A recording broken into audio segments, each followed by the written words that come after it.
We've heard a lot about beauty tonight, the theme being exponential beauty. It's a really tricky topic. I'm a philosopher as well, and I can tell you that volumes have been written on the topic of beauty. But there's one saying about beauty that I think everyone knows. Beauty is in the eye of the beholder. And I think everyone would probably agree with it. I certainly agree with it. It's an excellent saying, and it holds true.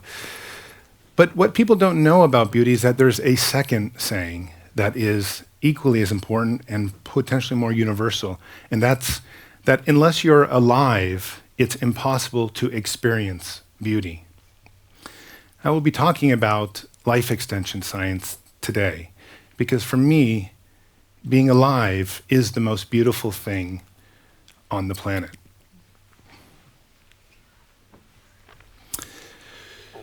All around us, through our speakers today, when you walk out this room, when you get in your cars, when you fly, wherever you go and travel, you're going to find beauty. Everyone's interpretation is completely different. Everyone's idea of it is their own. But ultimately, all those interpretations are going to be completely true.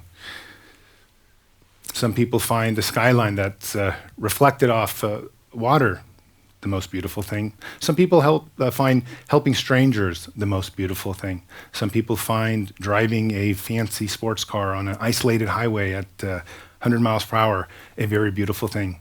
And some people find just art beautiful. It really does differ.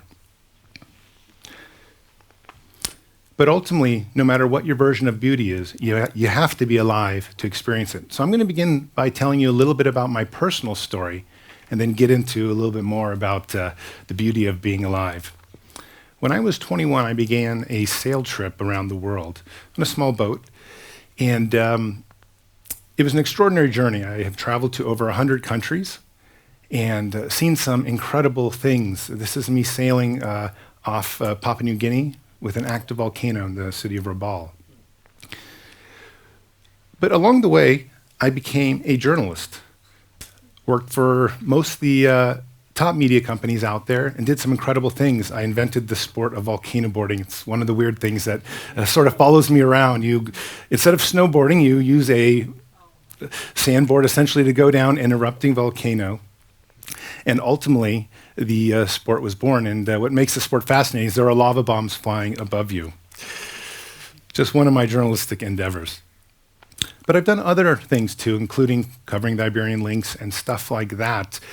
One of the more important things I've done is done a bunch of conflict reporting where there was war zones I've covered. The one I did a documentary on was the Pakistan-Indian Kashmir conflict, incredibly dangerous. But no journalistic endeavor I did was more dangerous than my coverage of bomb diggers in Vietnam. And so I want to tell you the most beautiful moment that I have ever had. During the Vietnam War, America dropped millions and millions of tons of bombs on Vietnam. And you may not know this, but a few percentage of those bombs never exploded, as is always the case when dropping bombs. And as a result, what you have is a huge amount of unexploded bombs littering the jungles, the rainforests, and basically the entire area that had been bombed. And naturally, that's a huge amount of metal. And what's been happening in Vietnam, at least in the last 10, 15 years, and I went there as a journalist to cover this story, is that farmers have been giving up farming, literally walking away from their rice paddies to go into the jungles every single day and look for these unexploded bombs, because the metal is so much more valuable than their rice farming could ever be. Most of the rice farmers there live on about $1 or $2 a day. If you find a bomb, maybe a 6-foot or 8-foot bomb, you will ultimately maybe get a couple $100, a year's worth of salary. So a lot of the young farmers in the area have left their farming and then gone on to do the bomb digging. Now, the problem with the bomb digging is that the countryside is filled with landmines. absolutely filled, especially along the demilitarized zone where most of the bombs are. So I, as a journalist, was covering a lot of these bomb diggers, and every single day I'd wake up at dawn and walk out with them from their village and walk up to the mountains and cover it. And I can tell you that every single day doing this was one of the most nerve-wracking days of my life, mostly because you're worrying literally every step that you're going to step on a landmine. And naturally, you have tons of people that have done it. This is one who did it, but he survived. Most people do not survive stepping on a landmine. But the most beautiful moment of my life occurred when, on my final day of filming, I ventured off the trail about 3 feet, and from behind me, I felt this jolt of energy. Somebody came and tackled me. Turned out my guide had ran and just literally tackled me. My video camera, my backpack, everything. We went flying onto the ground. All the bomb diggers I was with started shouting. Apparently, I was just about to step on a half-buried landmine. You could just see it. Later, we brushed it aside. But while laying there on the ground, I had the discovery of a lifetime, or perhaps the revelation. I like to call it a philosophical nuclear bomb, because at that moment I realized that for a couple of years I've been doing some incredibly dangerous things, but the most dangerous thing in the world had just happened to me. And what I wanted to realize about the entire process was that I was ready to give up my journalism, ready to give up the danger in order to join a field that is interested in preserving life. I realized at that moment that I wanted to overcome death and not die. When you're that close to death, or you've had that kind of experience, something really sinks into you emotionally. And that was the moment that did. And for that reason, that moment is the most beautiful in my life. It's certainly the most memorable.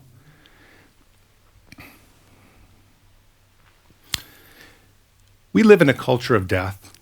Everywhere around us, the human race has basically been conditioned to accept it. But around the world, there are now hundreds, thousands of scientists working on life extension medicine, and the field is growing so fast, you would not believe some of the technologies. A few years ago, they were able to reverse aging in mice. Already, they're doing some incredible other stuff. Broadly, we call this field life extension science, longevity research. I like to call it transhumanism, which means basically going beyond human. But whatever it is, the field of science, the field of medicine, the field of radical technology is very dramatically changing the way we all live. And there are many, I can look in this room, I can tell you many people in this room will probably never face death if the scientists continue at the rate that they're going with developing life extension technology. And for me, that's a very wonderful thing. Now think about that for a moment. If you really knew you weren't going to die, it can change one's perspective quite dramatically. Everywhere around the world now, there are people developing incredible medicines, incredible technologies, and most of it is directly just to keeping us alive, making us live better, making us healthier. I just did a story on robotic hearts. Maybe many of you have known, but France just did its second robotic heart surgery. I predict that within 10 years, a robotic heart is going to be better than a human heart. In fact, it's going to be better than the heart of an Olympian. So think about that. If we all have a robotic heart disease, the #1 killer in the world, could be eliminated. That in itself can radically change the way the species lives, the way the species can do things. It eliminates at least most of the deaths from heart disease. But it's not just, things like surgery. It's other things that life extension technology are changing. I don't know if you realize this, but wheelchair companies are basically going out of business. Everywhere around the world, exoskeleton technology is allowing handicapped people to get out of their wheelchairs and start walking. These companies, they've been around for a long time. It's a billion-dollar industry. They're going the way of the dinosaurs. And this is a classic kind of technology, a classic modern science idea that is changing the way people look at the world and making it really much better. There's no longer you get in a car accident and you're confined as a paraplegic or quadriplegic to a wheelchair.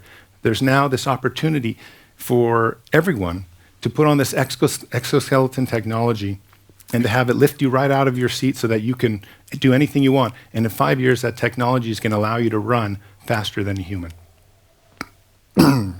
without the technology. Now, some people will say all this technology is not good. They'll say it goes against the grain of society. They'll say it defeats philosophical ideas that civilization has had for hundreds and hundreds of years. But ultimately, I find death and I find aging perhaps the most ugly things in the world. Ultimately, I think aging and becoming old, sick, watching your loved ones, your kids die, this is a very sad thing. It's something that we can all overcome. And so I find it quite ugly and the exact opposite of beauty. Which brings me to who I find the most beautiful people in the world are. And naturally, as you probably suspect, they are life extension scientists, they are doctors, they are the technologists and engineers out there that are working to bring us the technologies to allow us to live longer and better. All around the world, there are people literally in this, I work with them all the time, covering them in my articles and talking with them in my stories. They are doing the most remarkable types of things you're going to see. For example, Alzheimer's. They're now putting chips in people. 5 million Americans have Alzheimer's and probably 50 million worldwide. And they have a chip now where they can put it inside your head and will restore your memory. It's the future. And it's the kind of thing where instead of having people fall off a cliff at the end of their life, forget who they are, and their family members have to take care of them, there's now a way around that. Which brings me to my wife, who I consider one of the most beautiful people in the world. She is a OBGYN and had studied for 20 years practicing to do what she did. But what I want to tell you about is her experience in Mombasa.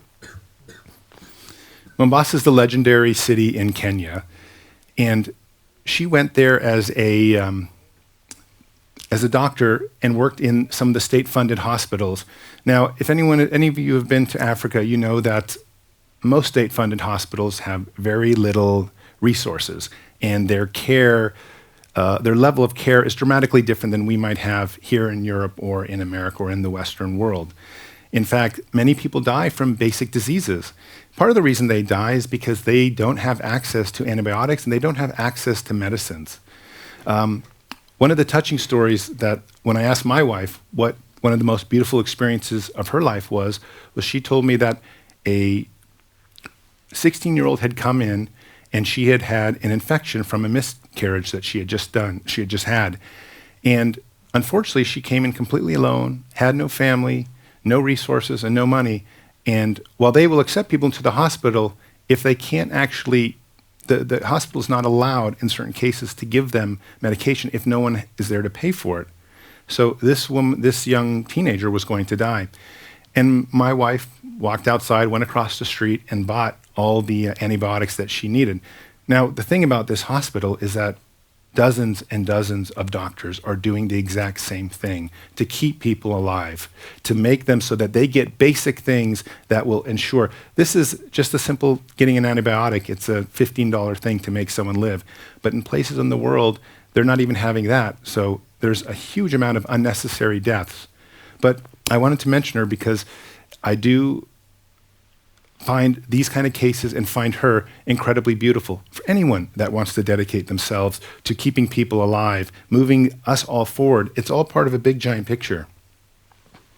Which brings me towards the end of the speech.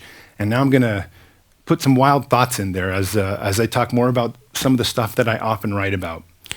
The future of beauty is something that is going to change dramatically from what it is now. For example, I was just talking to some leading scientists who are working on brainwave technology, and essentially they're able to download certain ideas of yours into a computer just using your brainwaves. Now imagine for a second, and this kind of technology already exists, the mindware, and there are some headsets out there that already can read your brainwaves. In fact, just 3 months ago, a Harvard University team had a person in India send hello and ciao to a person in France, and they were able to communicate with no verbal renderings at all. It was just one person thinking to another person. The foot is already in the door for us finding the technology to download our entire set of memories, our entire anything you want to recite, we might be at TEDx events in 10, 15 years, and it will be all in our heads, just tied to chips. You won't have to show up, and it'll be the exact same experience. Because reading your brainwaves is the same thing as actually saying a word out loud. It's just a neural process. But that will really change our definition of beauty. Imagine for a second if all of a sudden we are in virtual worlds. What is beauty? Is a second life beauty? Will we see something completely different? What if we're tied into a computer system that has computing power that's potentially 100 times what it is now? Or as some experts say, in 25 to 50 years, it could be 1,000,000 times. There'll be skyscrapers filled with servers like this. This will be what your brain will be tied into. What will beauty be like then? Will it be something that's still so tangible as we know it now? Or will it be something totally different? Most people don't know this, but the human eye only sees about 1% of the light spectrum. The human ear hears about 0.01% of what's out there in the sound waves. So imagine for a second if we're actually tied into devices that allow us to experience that other 99%. It makes you think a lot about how beauty, not just beauty, but how everything is going to change. Ultimately, we live on a planet that is a few billion years old. We've evolved from a place of tiny little cellular organisms, and ultimately we've developed this mind, this mammalian mind, that can talk to each other, see each other, reason with each other, and then also can do abstract things like create amazing pieces of art. But ultimately, we're just an infant in what the universe is. And when we start applying technology like life extension and robotics and microchips into our head and start tying ourselves to a digital world, we're going to find ourselves discovering entire new concepts of beauty, entire new arenas of it. It probably wouldn't be something we would even recognize today. And a lot of this is just 5, 10, 15, and 20 years out there. So I'll leave you with my final thoughts, which is I stand in awe of the universe, which is approximately 13.6 billion years old. And ultimately, it's so unfathomable to think of that distance. And yet, as soon as we are able to get into a digital world and start seeing some of the possibilities that are going to take place, we're going to have a much greater chance of examining the universe as it is. Artificial intelligence will help us understand physics. There'll be things happening in biochemistry, and there'll be things happening in biotechnology with us becoming cyborgs. We'll be tying ourselves into whole different apparatuses as a human species. In fact, we will no longer be the human species. We'll be something very, very different. However, whatever happens, no matter how far we go, no matter how far we evolve, one thing is going to remain constant. And that's what I wanted to leave you with tonight, is that beauty requires us being alive. And so I hope if everyone just walks out here and thinks about it, the life extension industry and advocating for ideas of living longer, advocating for ideas of changing the culture of death is very important to get our governments and just society to realize that the human species, the human being is not a coffin. The human being is something that is designed and can be able to live forever.